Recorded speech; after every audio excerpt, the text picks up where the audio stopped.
इस पद्धति से ग्रंथों का अध्ययन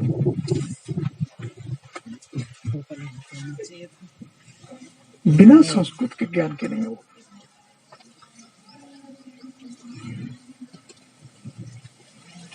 और बिना तंत्र युक्ति के तो बिल्कुल नहीं होगा। नहीं तो हम ये कहते हैं कितना बड़ा चरक में प्रकोप की व्याख्या नहीं कहीं भी नहीं।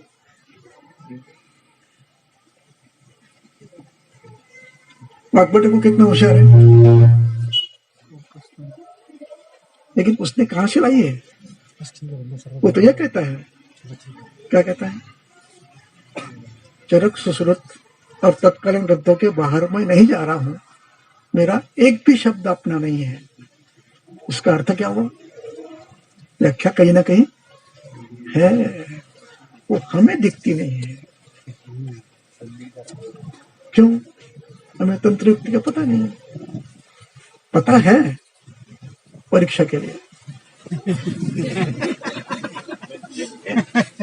उन्होंने संस्कृत पढ़ाया है परीक्षा के लिए। हमने आयुर्वेद पढ़ा है परीक्षा के लिए। शास्त्र के लिए हमने अध्ययन आयुर्वेद नहीं पढ़ा है। इसलिए आयुर्वेद को शास्त्र के रूप में पढ़ना जरूरी है। जो शास्त्र के रूप में पढ़ते हैं वो बिना सायास उत्तम अंक प्राप्त करके पास होते हैं। उनको ये नहीं करना पड़ता है कि परीक्षा की तैयारी करो, कौन सा क्वेश्चन आ रहा है, कौन सा आ गया है। कुछ भी आने दो यार, ये अवस्था आती है। लेकिन ये अवस्था आने के लिए आपको सिलेबस ओरिएंटेड अध्ययन क्लास में करना है। लेकिन बाहर आने के बाद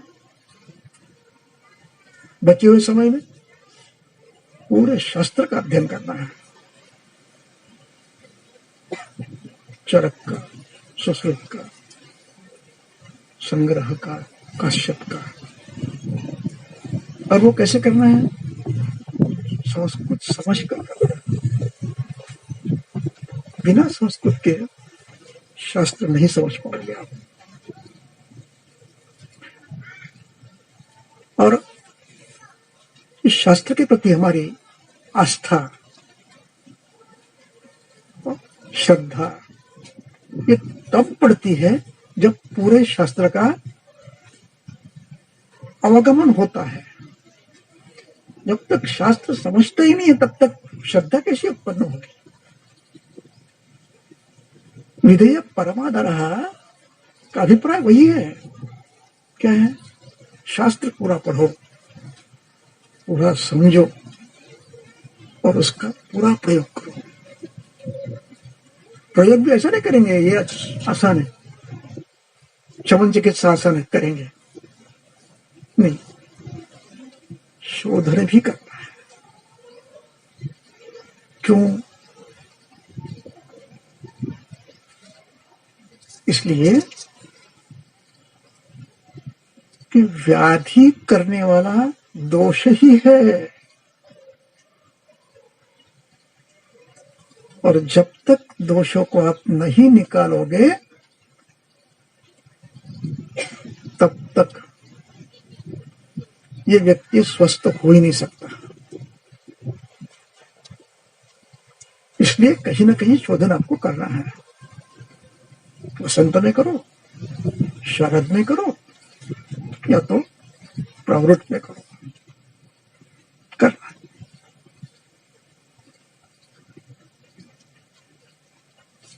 बलवान कुपित दोष शमन से कुछ समय तक शांत तो होते हैं, लेकिन ऋतु बल से बल प्राप्त होकर फिर व्याधि करते हैं। ते कालादि बलम लब्ध्वा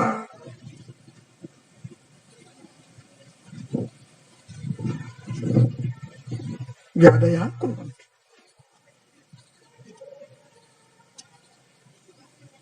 जैसे इस ऋतु में श्लेष्मा संचित हो रहा है, इसमें व्याधि नहीं करेगा। वसंत में काला बल मिलता है, पिघलता है, व्याधि करता है। वसंते अर्कांशुता पिता हत्वाग्निम कुरुते रोगान तदस्तम त्वरया जयेत। पता है श्लोक कहाँ का है? नहीं, सूत्र स्थान का 6वां अध्याय का। तो करिए तो चले सावा तस्याशीति। हाँ,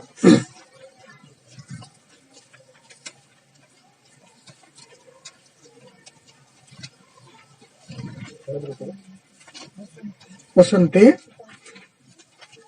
वसंते पेज नंबर 46, सूत्र नंबर 22। वसंते निचिताः श्लेष्मा दिनकृद्भिः ईरिताः भाभी ईरितः दिनकृद्भाभिः ईरिताः कायाग्निं बाधते रोगांस् ततः प्रकुरुते रोगान प्रकुरुते। निचित श्लेष्मा, शिशिर हेमंत में निचित श्लेष्मा वसंत में पिघलता है और वो पूरे शरीर में फैलकर व्याधि करता है। अतस्तम त्वरया जय, त्वरया तृतीय है, त्वरा धातु, त्वरा शब्द है, आकारांत है, त्वरया जय। इसलिए शोधन चिकित्सा को साइड कट अप नहीं कर सकते हो।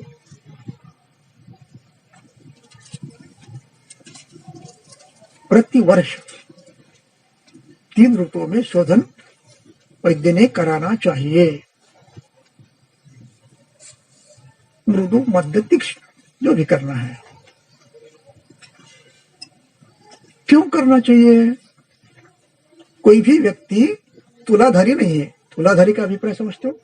तराजू, 100 ग्राम प्रोटीन, 10 ग्राम फैट, 200 ग्राम, 100 ग्राम का नहीं, जो मिलता है।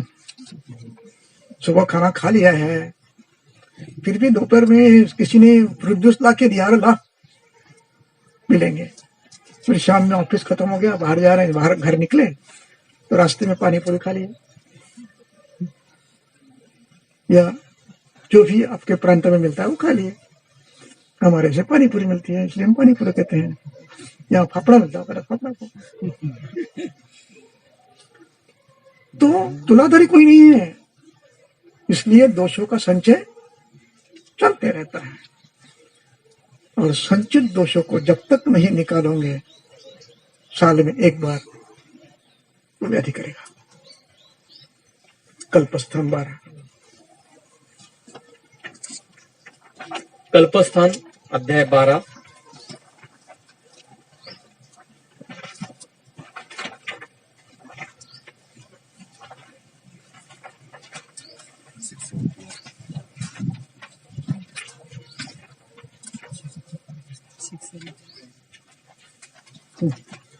इकडे खाली विरुद्ध वीर्यम अपि येषाम् पुढे जा. दुर्बलोपि महादोष। Page number 674।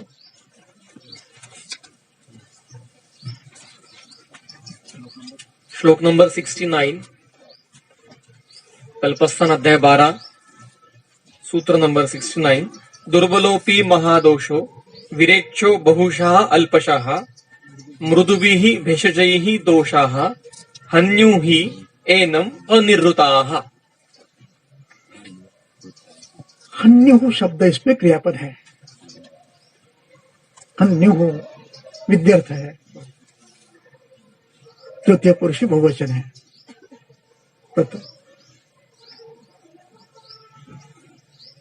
हन्युः, हन्युः शब्द का अर्थ हृ धातु है। मारना ये नहीं है, वो एक अर्थ है। यहाँ व्याधित करना यह अर्थ है। हन्युः इति व्याधितम करोति, हन धातु है। हन ये मारता नहीं है, व्याधित करता है। एनम ये सर्वनाम है, इसको, एनम इसको,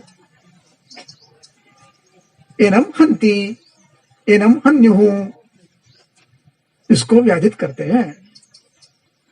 कब करते हैं? अनिर्वृताः, ओ नहीं, निर्वृताः, ये उपसर्ग है, रु धातु है, निकाला हुआ, रु हरण करना, निकालना, अधिकरण बदला ना, दोषों को निकालना, दोषों को मारना थोड़ी है। रु हरति,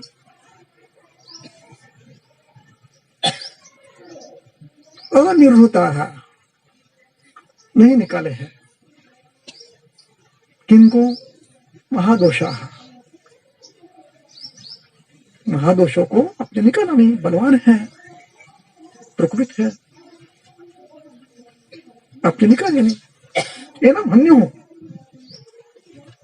इस व्यक्ति को जीवन भर कष्ट देंगे। कभी प्रतिष्ठा होगा, कभी काश होगा, कभी प्रवाही का होगी, कभी विचर्च का होगी, कभी मुहासे होगे, कभी इंद्रवृत्त होगा, चलते रहता है। इसलिए क्या करना चाहिए? दुर्बलों भी,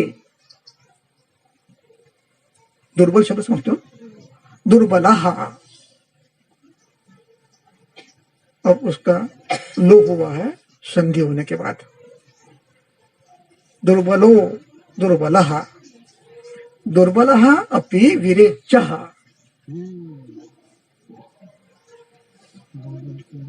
विरेच्यः ये एक रूप बनता है, पेय।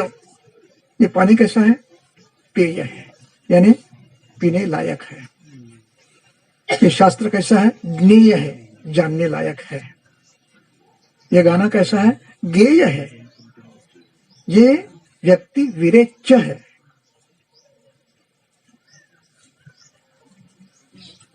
ये रूप बनता है, विशेषण बनता है।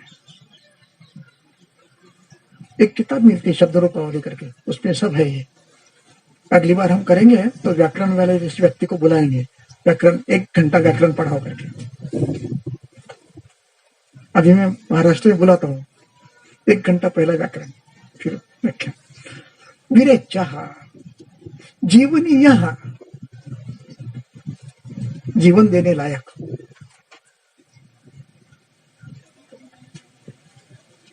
इस प्रकार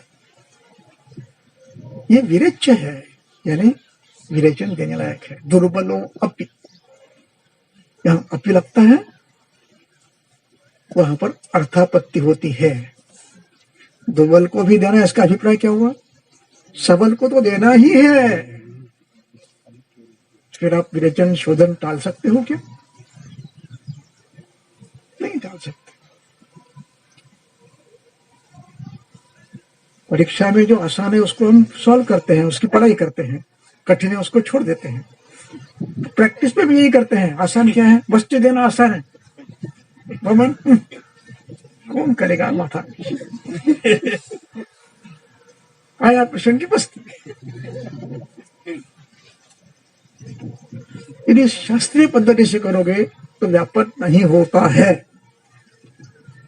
मेरे जीवन में केवल 2 बार व्यापक हुआ है, केवल 2 बार। वो भी गलती परिचारक ने की है। अब गलती मेरी ये रही है कि मैं उपस्थित नहीं था। यदि मैं उपस्थित रहता तो वो स्वाभाविक था कि मैं रोक दूं, लेकिन हर संभव कठिन है। इसलिए परिचारक भी शिक्षित होने चाहिए, विश्वास प्राप्त होने चाहिए। अपने मन से कुछ भी नहीं करेंगे, दक्ष होने चाहिए। इतने दक्ष होने चाहिए कि आप उन पर पूरा भरोसा रख सके। एक किस्सा बताता हूँ, आपके ध्यान में आएगा। हमारे एक अनुवाद का पेशेंट एडमिट हुआ था, बहुत पुरानी बात है। तो हमने उसको वृक्षश्वेत के लिए भेज दिया। वहां जाने के बाद वृक्षश्वेत की पोटली नहीं थी, उसने पेटी में डाल दिया। महिला थी, पेटी में डाल दिया। और पेटी में डालना, अभी उसको ध्यान देना है ना, कितना देना है, मृदु देना है।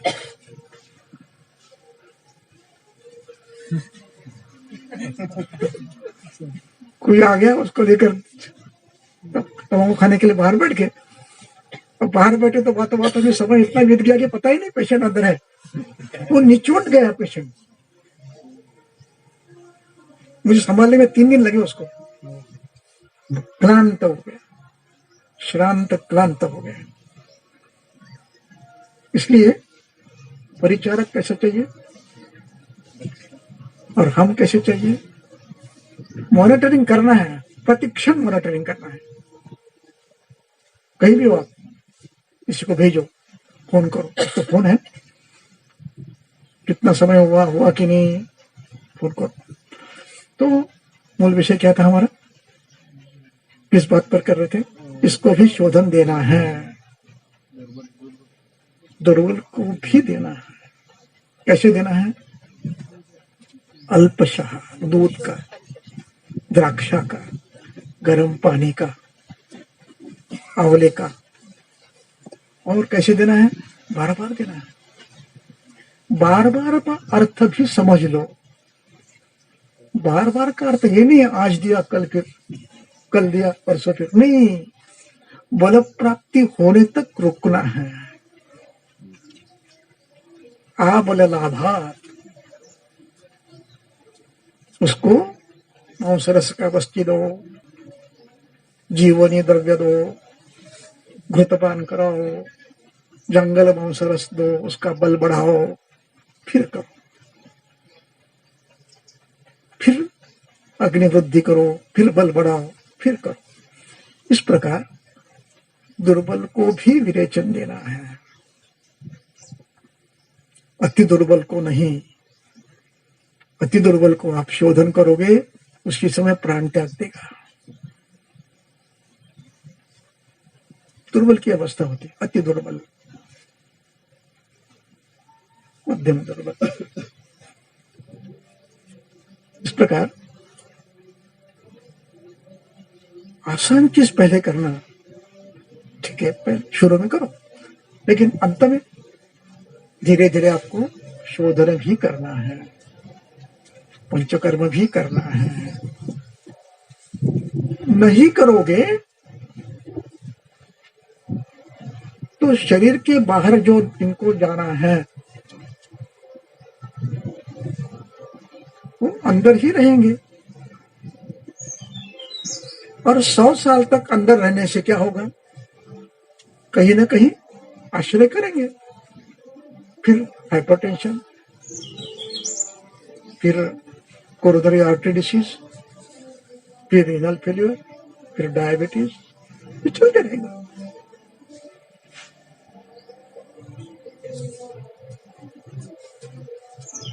इसलिए शास्त्र अध्ययन पूर्णतया करना है, तब जाकर आपकी श्रद्धा बलवान होगी, अन्यथा डाइल्यूट हो जाएगी। इसलिए हम सिलेबस ओरिएंटेड अध्ययन छोड़कर क्या करेंगे? शास्त्र समझना है मुझे।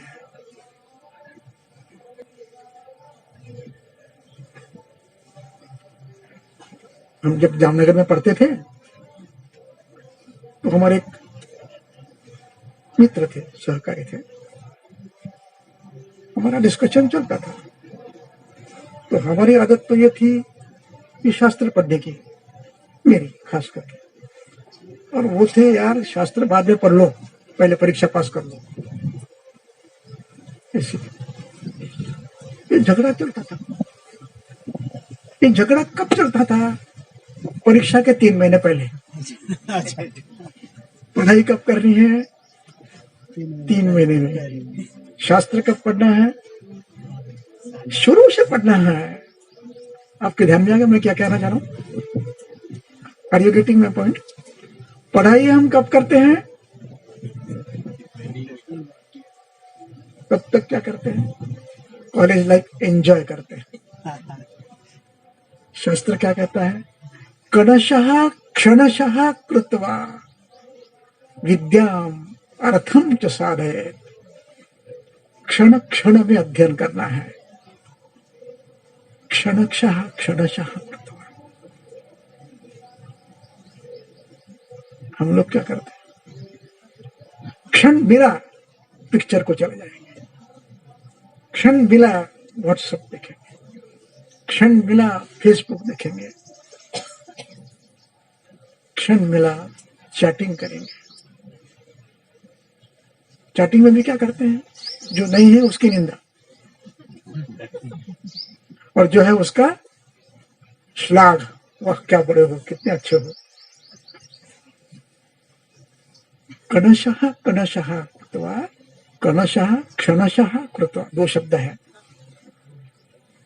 विद्याम अर्थम च साधयेत्। क्षण क्षण लेकर अध्ययन करना है। चर्चा भी हो तो किसकी हो? अध्ययन की हो। अध्ययन की निवेदन करने की हो, शेयरिंग हो, स्मरण हो, अवान्तर वचन हो। अवान्तर वचन भी अनिवार्य है। यदि आपको आयुर्वेद समझना है तो आपको उपनिषद का ज्ञान अत्यंत आवश्यक है। यदि आपको आयुर्वेद पढ़ना है तो महाभारत भी पढ़ना है। आयुर्वेद पढ़ना है तो वैशेषिक शास्त्र भी पढ़ना है। आयुर्वेद पढ़ना है तो वास्तुशास्त्र भी पढ़ना है। आयुर्वेद समझना है तो ज्योतिष शास्त्र भी पढ़ना है, गणित शास्त्र भी पढ़ना है। उस समय जो जो शास्त्र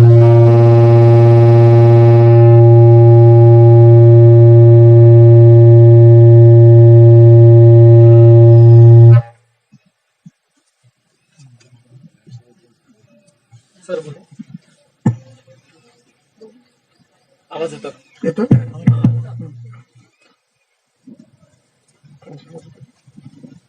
इतर शास्त्रांचा अध्ययन। उस समय जो शास्त्र उस उपलब्ध थे, न्याय वैशेषिक तो हम जानते हैं, उपनिषद भी थे, पुराणों भी थे, अन्य शास्त्र भी थे। विद्युत शास्त्र था, लौह शास्त्र था, यंत्र शास्त्र था, वास्तुशास्त्र था, शिल्प शास्त्र था, कृषि शास्त्र था,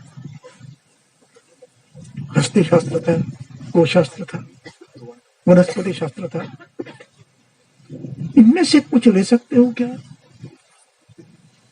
कुछ मिल सकता है क्या जो आयुर्वेद के अनुकूल हो? वो देखना है। और समय जब मिलता है तो अन्य शास्त्रों का अध्ययन भी आवश्यक है। ये जो परंपरा आई है ना, कॉलेज एजुकेशन फॉर एंजॉयमेंट, ये अपनी परंपरा नहीं थी। गुरुकुल में एंजॉयमेंट नहीं थी, खेलते थे,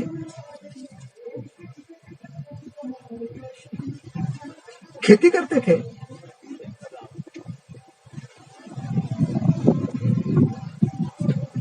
इस प्रकार हमें अपने प्रतिक्षण का प्रयोग करना है।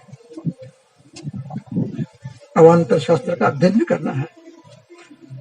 इस प्रकार शास्त्र समझने का प्रयास करो, तब जाकर अपनी श्रद्धा दृढ़ होती है। शास्त्र समझ में आया तो श्रद्धा अपने आप होती, और जब तक समझ में नहीं आता तब तक क्या होता है? हाथी कैसा है? सूप के जैसा है। हाथी कैसा है? हमले के जैसा है। आयुर्वेद कैसा है? ड्रग ओरिएंटेड है, हर्बल ड्रग है। आयुर्वेद कैसा है? रसशास्त्र है। शास्त्र समझाएंगे तो क्या करोगे? इसलिए पूरे शास्त्र का अध्ययन अनिवार्य है, तब तक आपकी श्रद्धा दृढ़ नहीं होगी।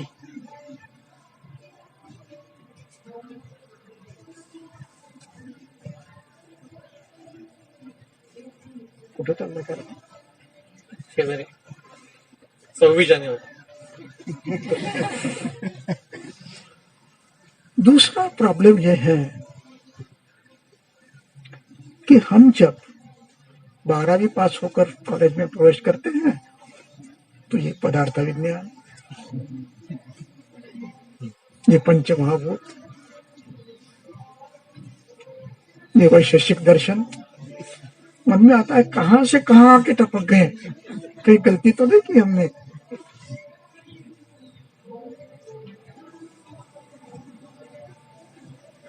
वहीं से प्रारंभ हो जाता है, गलती से आ गए हैं, चलो पास कर लेंगे, कैसे तो भी निपटा लेंगे।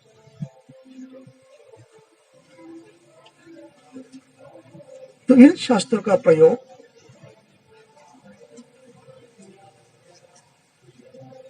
चरक पढ़ते पढ़ते होना है।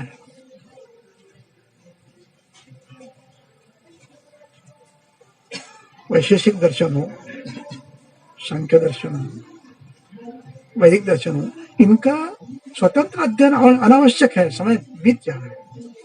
चरक पढ़ते पढ़ते उनका परिचय दे दो।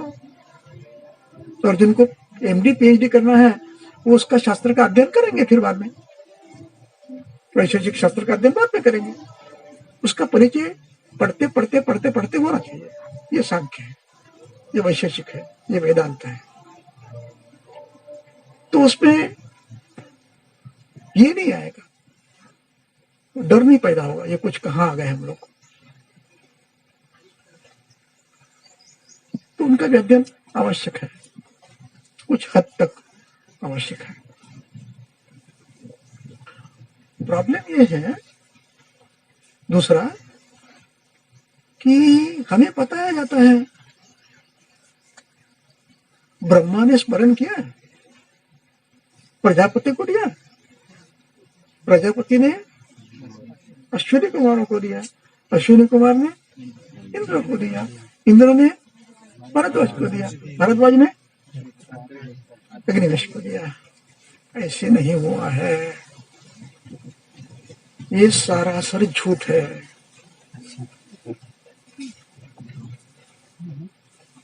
कैसे नहीं हुआ है? फिर तीसरा प्रश्न आता है, शास्त्र है या परंपरा है?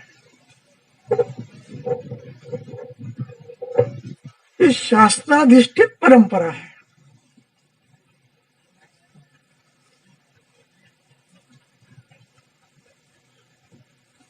केवल परंपरा नहीं आई है, कुछ करते गए करते गए करते गए। शास्त्र भी कहता है हमारा, अजपा गोपा तेषाम सकाशात उपलब्ध वैद्य, तो इनसे मिला वो परंपरा में आ गया। नहीं, ऐसे नहीं हुआ है। शास्त्र मंडन किया है, शास्त्र का निर्माण किया है, ये हमें कोई बताता ही नहीं है।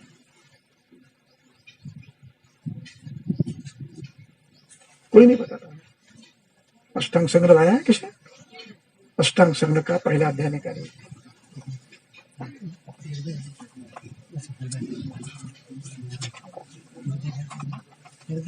ऐप में होगा तो ऐप में देखो, नहीं तो बताएंगे, श्लोक बताएंगे, लिख लो।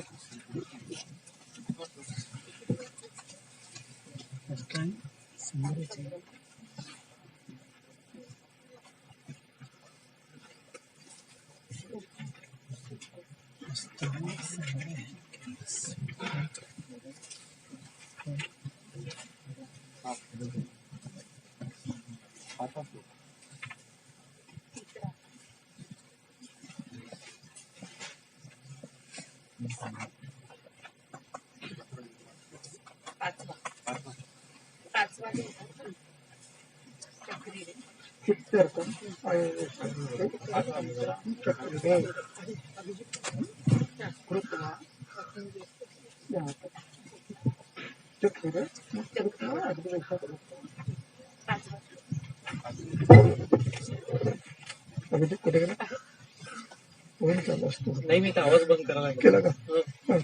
सांगू नको. अष्टांग संग्रह सूत्रस्थान अध्याय प्रथम आयुष्कामी अध्याय सूत्र नंबर 5 स्थित्यर्थम आयुर्वेदस्य ते अथ तंत्राणि चक्रिरे लिख लो। कृत्वा। स्थित्यर्थम स्thi स आधा थ इकार स्थित्यर्थम त्य आधा तो उसको यो उस पे अनुस्वार स्थित्यर्थम थ र उस पे अनुस्वार स्थित्यर्थम आयुर्वेदस्य आयुर्वेद से षष्ठी है। आयुर्वेद से स्थित्यर्थम आयुर्वेद को स्थिर करने के लिए, कहीं भ्रमित न हो जाए, कहीं विचलित न हो जाए, कहीं नष्ट न हो जाए, इसलिए ते अथ तंत्राणि चक्रिरे ते इति महर्षयः सहा तौ ते बहुवचन है। वरती आहे महर्षी हम्म? शब्द आहे। ते महर्षयः काश्यप भारद्वाज धन्वंतरी अति जो भी ते स्वे स्वे तंत्राणि चक्रिरे ये परोक्षभूत है, आत्मनेपदी है। चक्रिरे बहुवचन है। चक्रे चक्रिरे चक्रे एक वचन है, चक्रिरे बहुवचन है। आत्मनेपदी परोक्ष भूतकाल, परोक्ष भूतकाल समझते हैं ना, जो अपनी आंखों के सामने नहीं है, बहुत पुराना है, उसको परोक्ष भूत कहते हैं। ये आत्मनेपदी है, परस्मैपदी भिन्न रूप से चलता है। चक्रे चक्रिरे, और यही शब्द परस्मैपदी चलता है तो चकार चक्रतुः चक्रुः ऐसे चलता है। परस्मैपदी चकार चक्रतुः चक्रुः, आत्मनेपदी चक्रे चक्रिरे, इस प्रकार चलता है। क्या किया इन्होंने? तंत्रम चक्रिरे, स्वे स्वे तंत्राणि चक्रिरे, अपना अपना शास्त्र बनाया। तंत्र ये शब्द शास्त्रवाचक है। भारद्वाज तंत्र बना, कश्यप का अपना तंत्र बना, धन्वंतरी का अपना तंत्र बना, ऐसे अष्टविध तंत्र बने। काय बालक होता, अष्ट तंत्र बने। कृत्वा शब्द आया है आगे, तो कृत्वा अग्नि बस कृत्वा, ये त्वांत अव्यय है। त्वांत अव्यय का अभिप्राय होता है दो वाक्यों को जोड़ने वाला। हम लोग यहाँ पर आए हैं ना, नाश्ता करके आए हैं, ये करके शब्द के लिए कृत्वा है। नास्ता कृत्वा आगतः, शास्त्राणि कृत्वा दत्तवान, शास्त्र बनाए और फिर अग्निवेशादि को दिया। कृत्वा अग्निवेश हारित भेड़ मांडव्य सुश्रुतान करालादीश्च तत्शिष्यान ग्राहयामासुरादृतः। ग्राहयामासो देते दे दिया। इन सबको फिर शास्त्र दे दिया, यानी निर्माण किया है।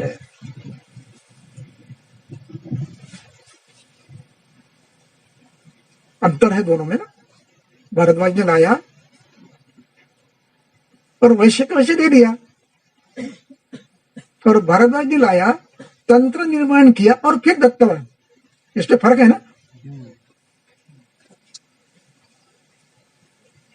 ये समझना है आपको। रेडीमेड नहीं था। It's a beautiful science.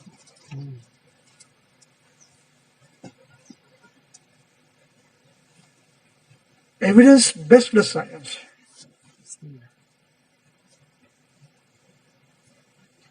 इन महर्षियों ने एविडेंस के आधार पर शास्त्र बनाया और फिर अग्निवेद को दिया।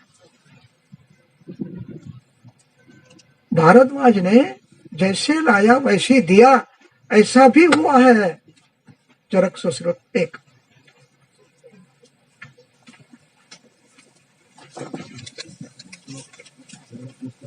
चरक संहिता सूत्रस्थान अध्याय 1 सूत्र क्रमांक 17 ध्यान मास्तर। दत्तवान नाही, ददृशु ध्यान चक्षु. नाही, पुढचं. हा. अथ भरद्वाजा हा.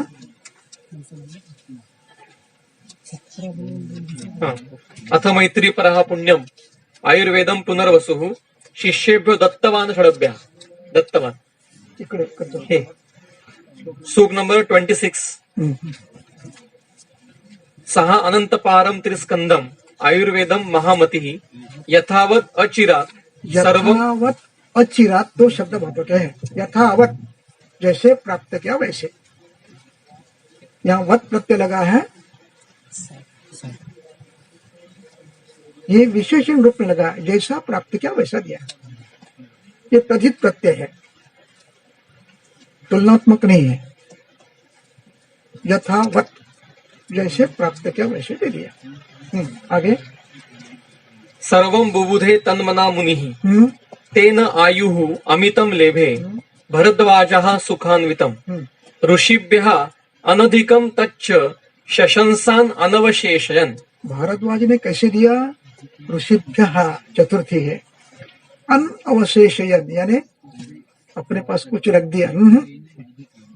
नहीं, यथावत दे दिया. आगे क्या लिखा है? एक शब्द और है, अनधिकम. अनधिकम. अपने मन का भी कुछ डाला नहीं, सबको दे दिया. किसको दिया? ऋषिभ्यः. ऋषिभ्यो, ऋषियों को दिया, अग्निवेश को नहीं दिया.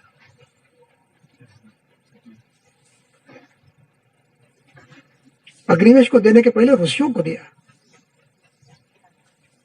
जो ऋषि उनके साथ नहीं जा पाए थे, भारद्वाज प्रमुख रूप में गए, उनके साथ ऋषि भी थे. कुछ लोग ऋषि यहीं पर रहे थे, उन्होंने अपनी असमर्थता बताई थी, मैं नहीं जा पाऊंगा, घर में गड़बड़ है, बच्चे बीमार हैं, नहीं जा पाए. उन सबको अनअवशेषयन अनअधिकम दत्तवान. दत्तवान ये विशेषण है, लेकिन उसका प्रयोग क्रियापद रूप में किया जाता है. दे दिया. अब भरद्वाज, उनके साथ जो ऋषि गए थे वो, और यहाँ जो पृथ्वी पर थे वो सब, इन सब ने मिलकर इस इंद्र से जो प्राप्त हुआ उसका संस्कार किए हैं. आगे बढ़ो.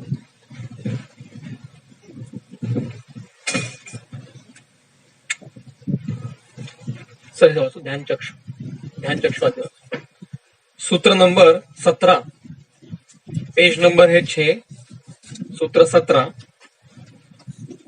15 से पढ़ेंगे. धर्मार्थ काम मोक्षाणाम आरोग्यम मूलम उत्तमम रोगः तस्य अपहर्तारः श्रेयसो जीवितस्य च प्रादुर्भूतो मनुष्याणाम अंतरायो महानयम कहा स्यात् तेषां शमोपाय इति उक्त्वा ध्यानम आस्थिताः अथ ते शरणं शक्रम ददृशुः ध्यान चक्षुषा. अब यहाँ पर शब्द है ध्यान चक्षुषा. चक्षु आंखें, तृतीया चक्षुषा. चक्षु कौन सा है? ध्यान. यानी ये नेत्र नहीं है. यहां चक्षुषा शब्द का प्रयोग इंस्ट्रूमेंट के रूप में किया गया है. शब्द कैसा है? इंस्ट्रूमेंट. ध्यान ये साधन है, इसलिए ध्यान चक्षु, ध्यान रूपी साधना के साथ, साधन से, इंस्ट्रूमेंट से. इस शब्द पर टीका है चक्रपाणी की, अंतिम पंक्ति टीका की देखो. टीका में दूसरे कॉलम में नीचे से तीसरी लाइन, ध्यानम इति समाधि विशेषः तद उपलब्धि साधनत्वात् चक्षुः इव ध्यान चक्षुः. उपलब्धि साधन, किसका उपलब्धि साधन? ज्ञान का. वो कौन है? ध्यान रूपी है. ध्यान लगाकर ध्यान, उन्होंने ज्ञान प्राप्त किया कि इंद्र के पास जाना है.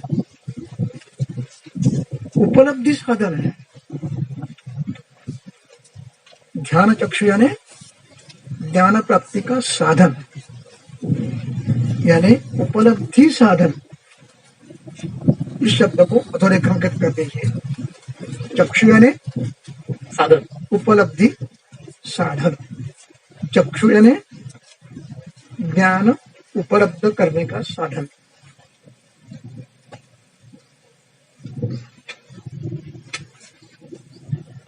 मूल शब्द चक्षु है, देखना, चक्षु धातु है, लेकिन अभिप्राय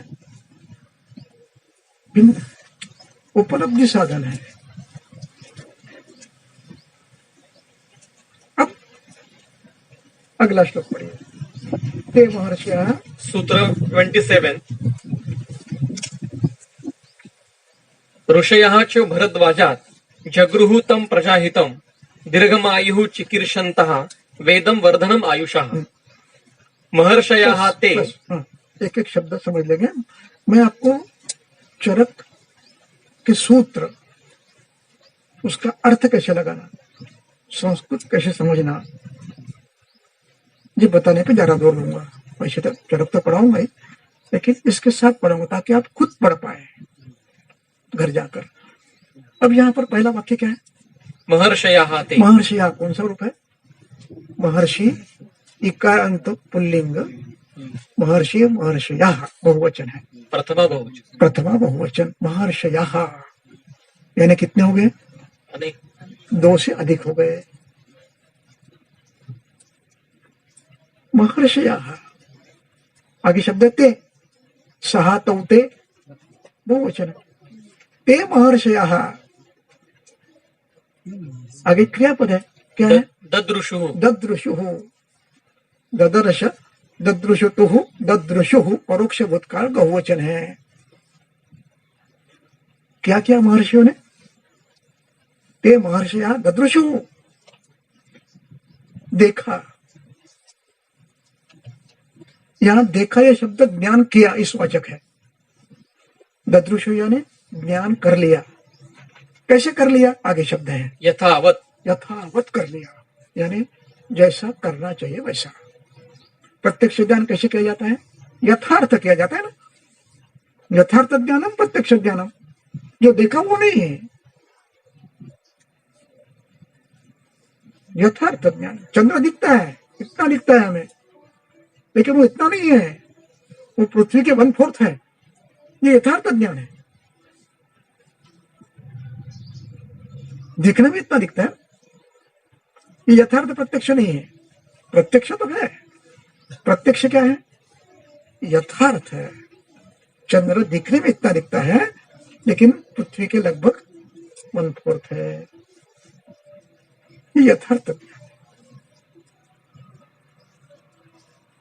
यथावत यानी यथार्थ। आगे शब्द क्या है? ज्ञान चक्षुषा। यहां फिर शब्द आया है। यहां क्या आया है? ज्ञान चक्षु। पहले क्या था? ध्यान चक्षु। दोनों में अंतर है। ध्यान चक्षु, ज्ञान चक्षु। एक में ध्यान लगा दिए, इंद्र के पास जाना है, गए, लेकिन इंद्र के पास से ज्ञान आने के बाद ध्यान नहीं लगाया शास्त्र बनाने के लिए। अब क्या किया? ज्ञान चक्षु से लिया। चक्षु का शब्द का अर्थ आपने पीछे देखा, क्या देखा आपने? उपलब्धि साधनम देखा। अब यहां उपलब्धि साधन क्या है? ज्ञान। ज्ञान चक्षु है, ज्ञान उपलब्धि साधन क्या है? ज्ञान प्राप्ति के साधन क्या है? प्रमाण। प्रमाण। उपलब्धि साधन प्रमाण है। ज्ञान उपलब्ध साधन चरक विमान। विमान स्थान अध्याय 8 सूत्र नंबर 33 नंबर का सूत्र विमान अध्याय 8 में बता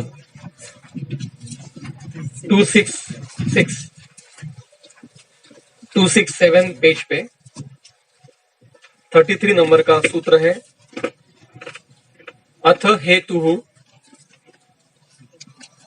हेतु नाम उपलब्धि कारणम। कारणम और साधनम ये एक दूसरे के पर्याय है। उपलब्धि कारणम, उपलब्धि साधनम।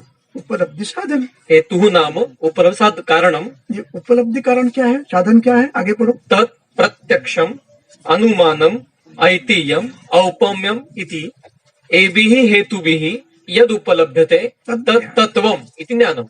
तत्त्वम इति ज्ञानम, यानी ऋषियों ने क्या किया, प्रत्यक्ष ऐतिह्य अनुमान के आधार पर शास्त्र का निर्माण किया। ते ददृशु ज्ञान चक्षुषा, उन्होंने प्रत्यक्ष अर्थोपदेश अनुमान के आधार पर शास्त्र को देखा, यानी जान लिया।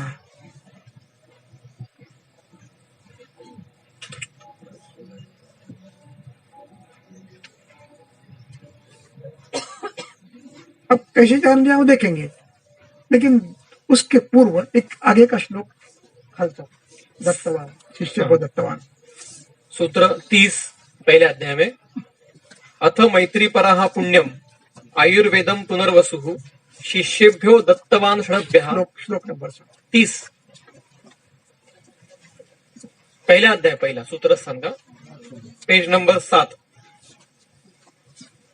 जहां से हम गए थे आयुर्वेद अवतरण देख रहे थे, वहां विमान स्थान में गए थे। अथ मैत्री पराः पुण्यम, सबको मिल गया। अथ मैत्री पराः पुण्यम आयुर्वेदम पुनर्वसु शिष्येभ्यो दत्तवान। अब शिष्यों को दिया, अथ यानी इसके बाद, शास्त्र जानने के बाद, शास्त्र निर्माण के बाद, अब शिष्येभ्यो दत्तवान, अब शिष्यों को दिया है। पहले अपना अपना शास्त्र निर्माण किया, आपने देखा अष्टांग संग्रह में, ते चक्रे स्वे स्वे तंत्राणि चक्ररे स्थित्यर्थम आयुर्वेदस्य, आयुर्वेद को स्थिर करने के लिए अपने अपने तंत्र बनाए। कश्यप ने बनाया, धन्वंतरि ने बनाया, भरद्वाज ने बनाया, और वो अब शिष्यों को दिया। यानी एविडेंस बेस्ड शास्त्र बनाने की प्रक्रिया इन्होंने पूरी की है, और फिर शिष्यों को दिया है। तब तक नहीं दिया, गड़बड़ नहीं थी उनको, कब दूंगा शिष्य को, कब दूंगा शिष्य को, कब दूंगा शिष्य को। शिष्यों को भी गड़बड़ नहीं थी, पहले शास्त्र का निर्माण किया।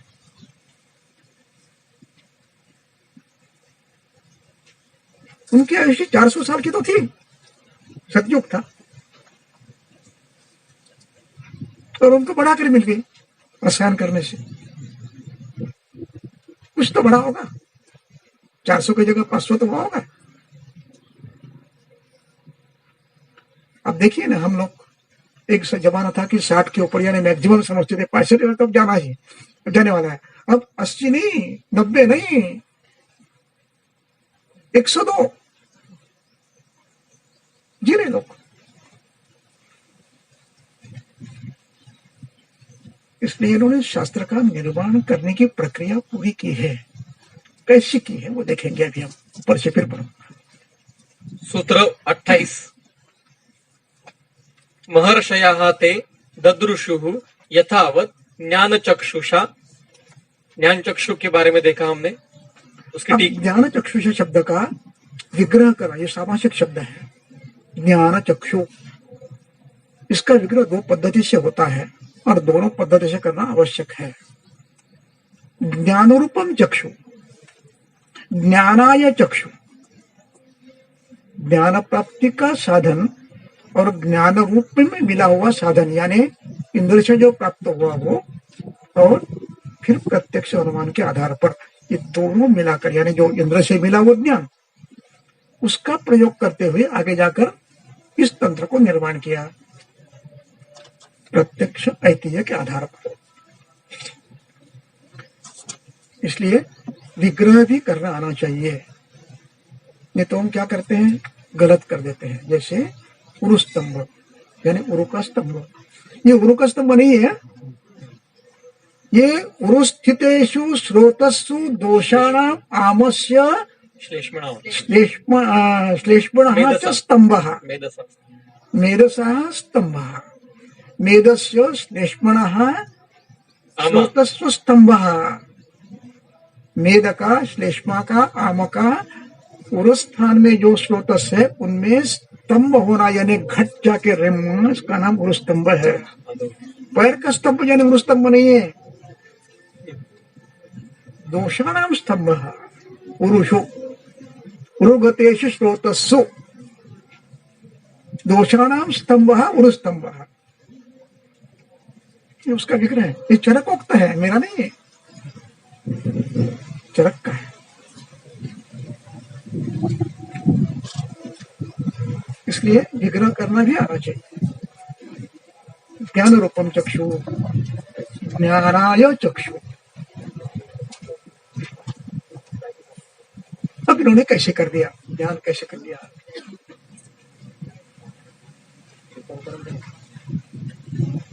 उस समय अन्य शास्त्रों का निर्माण भी चल रहा था।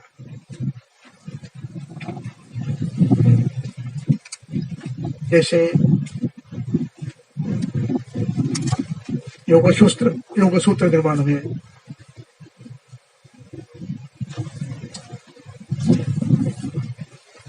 सांख्य निर्माण हुआ, वैशेषिक तत्वज्ञान हुआ, अन्य शास्त्रों का निर्माण हो चुका था। तो उनमें एक नियम था, सामान्यम च विशेषम च, ये सिद्धांत था उस समय था।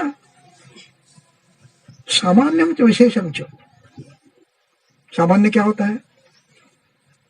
वृद्धि कारण। विशेष क्या होता है? नाश कारण। सामान्यम च विशेषम च, ये सामान्य क्या होता है? गुण होता है। सामान्य क्या होता है? द्रव्य होता है। सामान्य क्या होता है? कर्म होता है।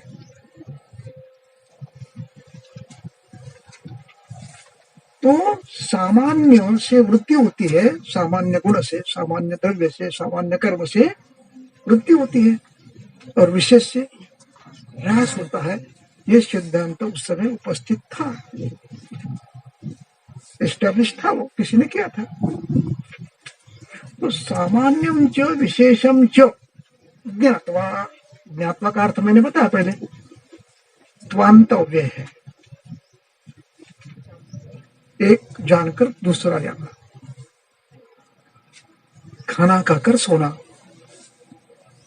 तो खाकर ये कृत्वा भुक्त्वा,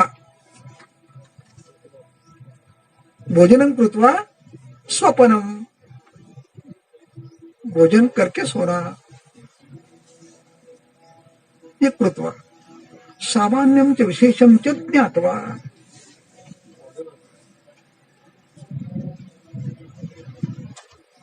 किसका सामान्य? गुणों का, कर्मों का, द्रव्यों का। सामान्यम च विशेषम च गुणान द्रव्याणि कर्म च ज्ञात्वा, किसका? शरीरस्थ भावों का सृष्टि के साथ। सृष्टि में क्या क्या है? पंचमहाभूत है, आहार है, विहार है, हवा है, सूर्य है, चंद्रमा है, नक्षत्र है, ग्रह है, ऋतु है, दिन है, रात्रि है, कर्म है, द्रव्य भी है, कर्म भी है, गुण भी है। आने वाले हवा को गुण है, ठंडी हवा है, ग्रीष्म में उष्ण हवा। सूर्य ग्रीष्म में तपता है, शीत में, रात्रि में सौम्य होता है, चंद्रमा सौम्य होता है। इस प्रकार सृष्टि के हर पदार्थ का, हर कर्म का, हर गुण का शरीर के साथ सामान्य विशेष क्या है?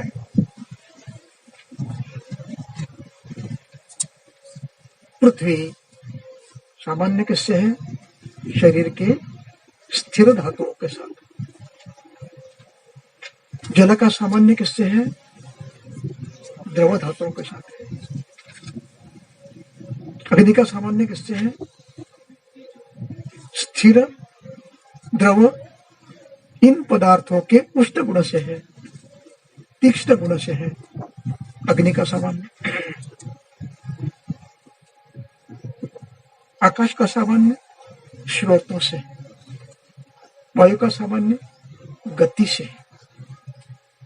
शरीर में गति चल रही है ना, हृदय स्पंदन हो रहा है, सांस चल रही है, हाथों में गति हो रही है, ये सामान्य है। कर्म का सामान्य है, गुणों का सामान्य है, द्रव्यों का सामान्य। तो सृष्टि के हर पदार्थ का अभ्यास करते हुए कौन किससे सामान्य है, ये जान लिया। क्यों? इसकी आवश्यकता क्या थी?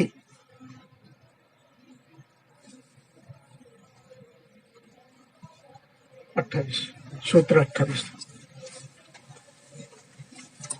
बोर होते का?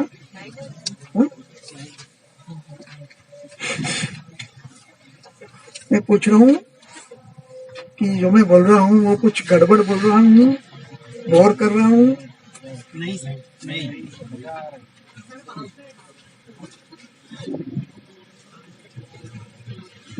वाचू?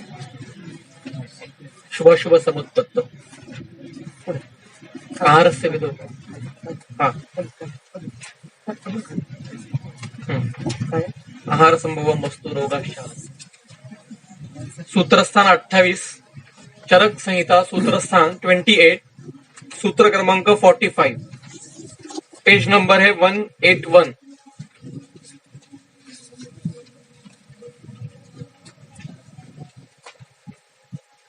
आहार संभवम वस्तु रोगाः च आहार संभवाः हित अहित अहित विशेषाश्च विशेषः सुख दुःखयोः। पहला वाक्य महत्व का है।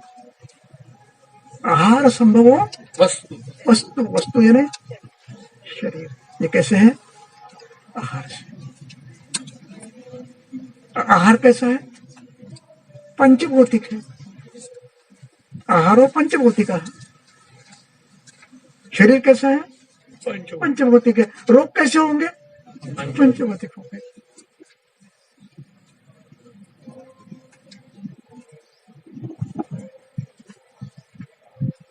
disease producing agent, पैथोजीन, ये कौन है? पंचमहाभूत है।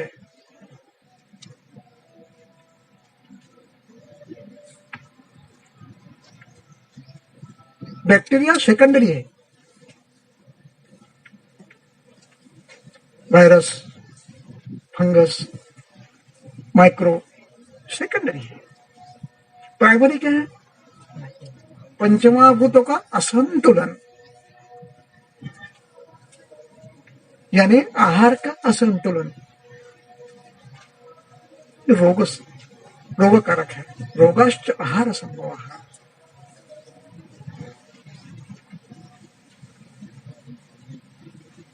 चिकित्सा नहीं, यज्जो पुरुष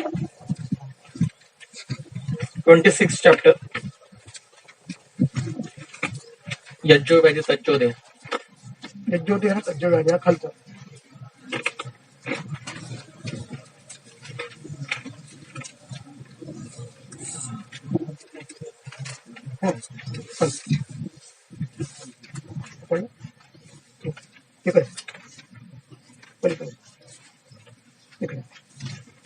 सर देतो एक मिनिट।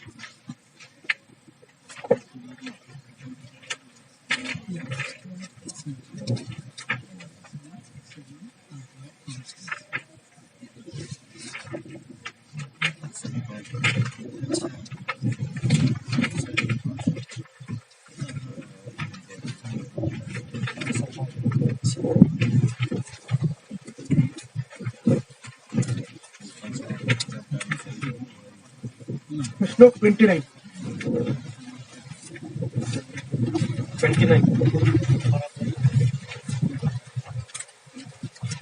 29 श्लोक परापरत्वे कुठला अध्याय कळला? 26 ना यज्ञोपवीत. आज यज्ञपुरुष 25 पेज नंबर 11129 येषाम एव हि भावानां संपत् संजनयेत नरम तेषाम एव विपद व्याधीन विविधान समुदीरयेत।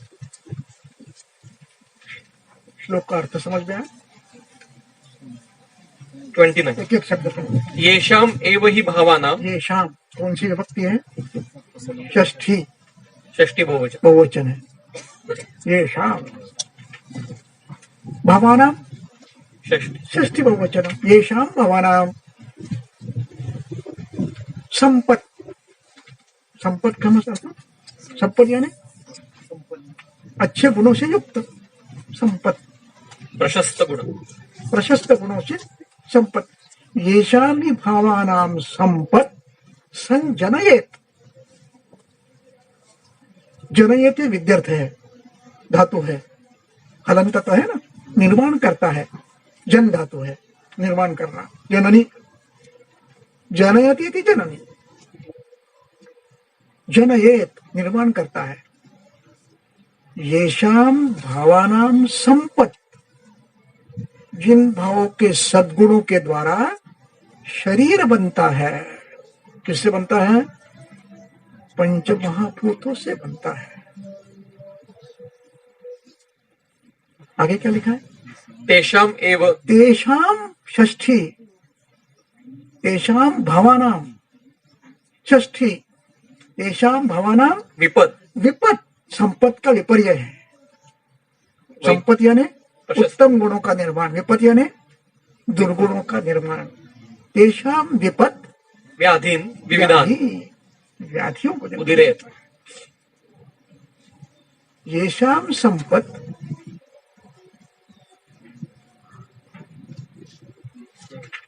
शरीरम संजनयेत।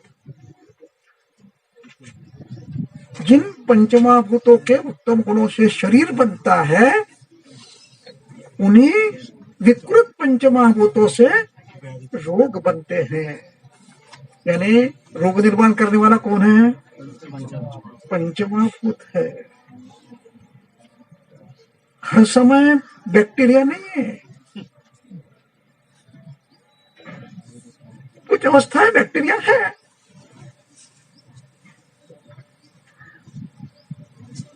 अन्यथा आहार की विकृति, पंचमहाभूतों की विकृति, ये उनके ध्यान में आया था। इसलिए सृष्टि के पंचमहाभूतों का शरीर के साम्य और वैषम्य का ज्ञान किया। कैसे किया? प्रत्यक्ष के आधार पर किया। कैसे किया? अनुमान के आधार पर किया। कैसे किया? उपमान के आप्तोपदेश से किया। Are you getting what I mean to से?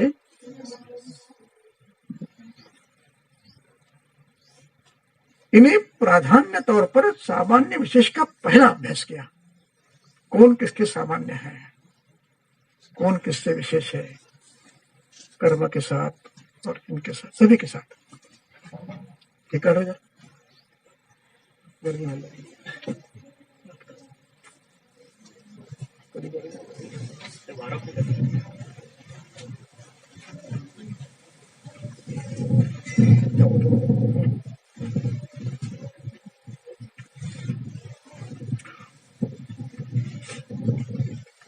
तो इनका प्रत्यक्ष ज्ञान उन्होंने किया। अब आप कहोगे प्रत्यक्ष ज्ञान कैसे होता है? सूर्य उष्मा होता है तो दाह होता है ना, ये प्रत्यक्ष है। और ये दाह यदि आपने हमें अधिक समय तक लिया तो शरीर में पित्त वृद्धि होने वाली है, ये प्रत्यक्ष अनुमान है, सम्मोह तंत्र युक्ति है। नहीं तो आप गर्म कपड़े क्यों पहनते?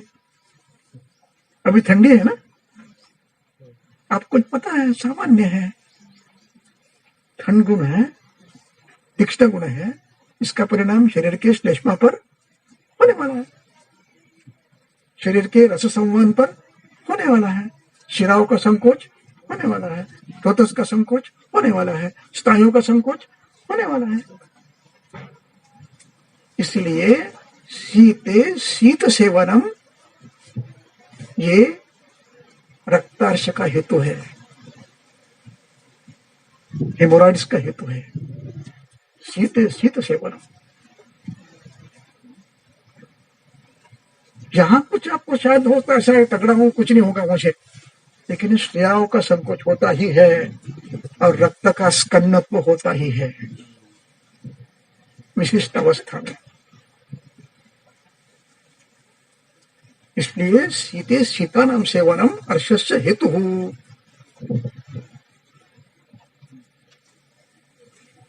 इस सामान्य है। अपने पेपर पढ़ाए 15-20 साल में, 15-20 दिनों में हिमाचल प्रदेश, उत्तर प्रदेश, हरियाणा, इन क्षेत्र में सीएडी, कैड और अस्थमा और हिमिप्लेजिया की प्रमाण बढ़ा है। क्यों? Extreme cold, exposure to extreme cold, ये शास्त्र कहता है हमारा। इस प्रकार सृष्टि के प्रति वस्तु के साथ सामान्य विशेष का अध्ययन प्रत्यक्ष और अनुमान के आधार पर किया।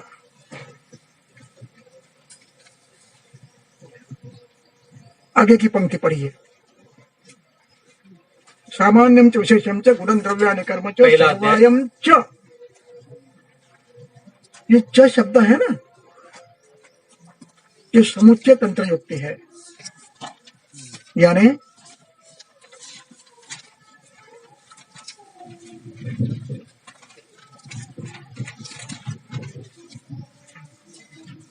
इन सब का अभाव, सामान्यम च विशेषम च गुणं द्रव्यानि कर्म च समवायम च अभावम च ज्ञात्वा। ग्रंथकर्ताओं को अभाव पदार्थ अपेक्षित था, इसलिए क्या कहते हैं, त्यागात विषम हेतु ना। अभाव करो, उनका हेतु का अभाव करो, उपवास करो, अपेक्षित है। च के द्वारा अभाव का दर्शन है। सामान्य विशेषम च गुणं द्रव्यानि कर्म च अभावम च ज्ञात्वा। आगे क्या लिखा है? तंत्रोक्तम, तंत्रोक्तम, तंत्रोक्तम यानी तंत्रों का निर्माण किया है। किन्होंने किया है? भारद्वाज, कश्यप, धन्वंतरी आदि। तंत्रोक्तम विधिमस्थिता, विधि, विधि का एक शब्द आपको, विधि शब्द का एक अर्थ ज्ञात है, भोजन विधि, आहार विधि, शयन विधि वगैरह, ये एक अर्थ है विधि शब्द का। इसका और एक अर्थ है, वो आपको मैं बताता हूं, वो सबसे महत्वपूर्ण है। इस तंत्र में व्याधि उपक्रम का विधि और स्वास्थ्य का विधि, तंत्रोक्तम विधिम द्वितीय है, कर्म है। तंत्रोक्तम विधिम, और सबसे महत्वपूर्ण शब्द है आस्थिताः।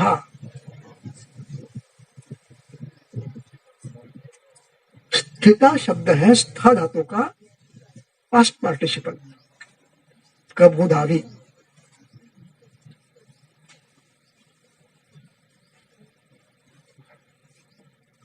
अब अंग्रेजी में उपयोग करते हो ना पास्ट पार्टिसिपल का, पास्ट टेंस, और सब तीसरा एक पास्ट पार्टिसिपल लगाते हो ना, वर्कड, स्टडीड, वो विशेषण है, ये वो है।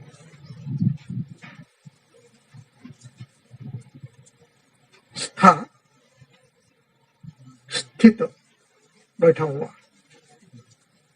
ये ज्ञात अर्थ है। दूसरा अर्थ है स्थित का, आस्थित,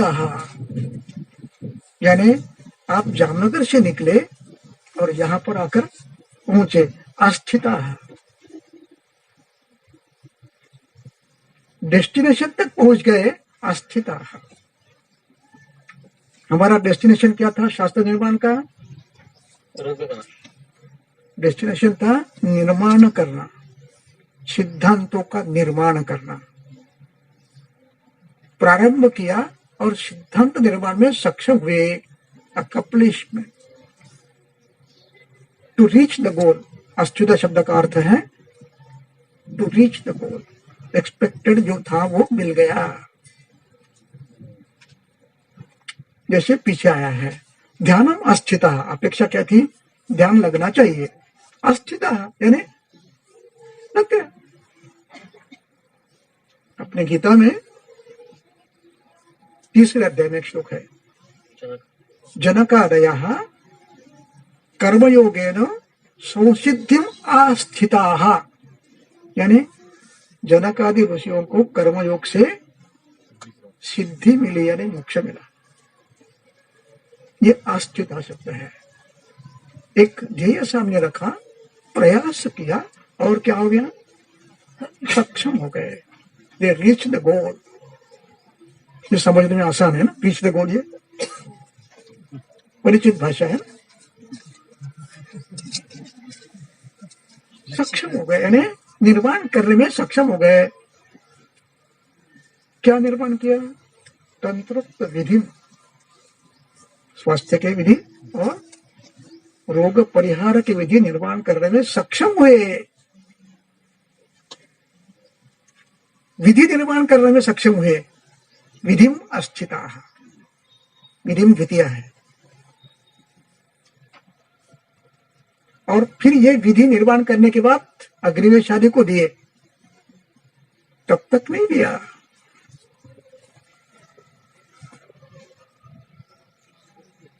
अब दिया है।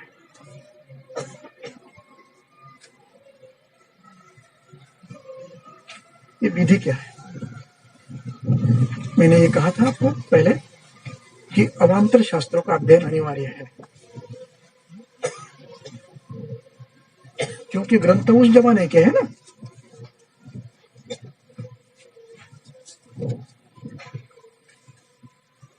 अनेक शास्त्र थे और सबका अध्ययन प्रायः करते थे। किसी भी शास्त्र का अध्ययन करने के पहले व्याकरण, मीमांसा आदि का अध्ययन करते हुए फिर शास्त्र पढ़ते थे। तो मीमांसा शास्त्र में विधि शब्द की व्याख्या है।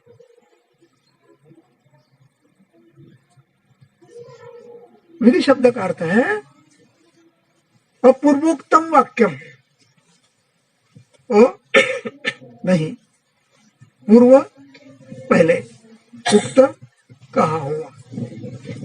अपूर्वोक्त यानी पहले किसी ने कहा नहीं है, ऐसा वाक्य प्रस्तापित करना, इसका नाम विधि है। Which is untold till today, इस विधि। तंत्रोक्त विधिमाश्रिता जो पहले किसी ने कहा नहीं था, उन विधियों का वर्णन इस शास्त्र में किया है, पहली बार किया है। और इस विधि को दोबारा जो कहता है उसको व्याख्याश्यामा कहते हैं। व्याख्याश्यामा कहते हैं ना ग्रंथकार, व्याख्याश्यामा, व्याख्याश्यामा। विधियों का निर्माण भारद्वाज ने किया और हम आपको बता रहे हैं। इस प्रकार शास्त्र का निर्माण प्रत्यक्ष, ऐतिह्य, अनुमान, अप्रोपदेश के आधार पर प्रत्येक विधि यानी तत्वज्ञान का सिद्धांत बनाकर प्रस्थापित करते हुए फिर तंत्र को निर्माण किया है। ये मैं कह रहा हूं, शास्त्र कह रहा है। यानी ये शास्त्र कैसे बना है? प्रत्यक्ष, ऐतिह्य, आत्मोपदेश अनुमान के आधार पर अभ्यास करते हुए पहली बार निर्माण किया गया है और फिर वो शास्त्र अग्निवेश आदि को दिया गया है। इस बात को हमें समझना चाहिए। तब जाकर श्रद्धा उत्पन्न होती है। अब आप कहेंगे आप खिंचातानी कर रहे हो, झूठ बोल रहे हो, आप शास्त्र है ये बात को हमको समझाने के लिए उटपटांग प्रयास कर रहे हो। नहीं नहीं, मेरा स्वभाव नहीं है वो।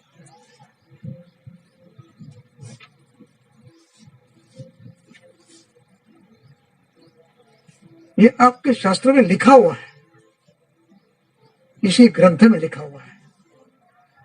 हम ग्रंथ पढ़ेंगे ही नहीं, कैसे पता पड़ेगा? पढ़ना का अर्थ समझते हो ना, भाषांतर पढ़ते। अब आप इस सूत्र के किसी भी भाषांतर में लिखे पढ़ लीजिए, जो मैंने कहा वो लिखा है।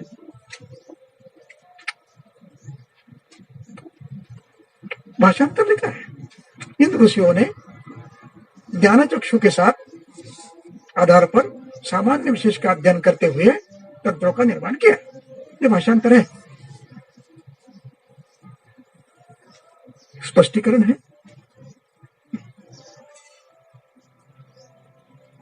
आपको समझना है,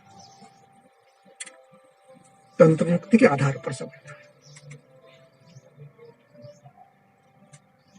अब मैंने ये कहा, आप उटपटांग बात नहीं कही, ग्रंथ में है, लिखा हुआ है।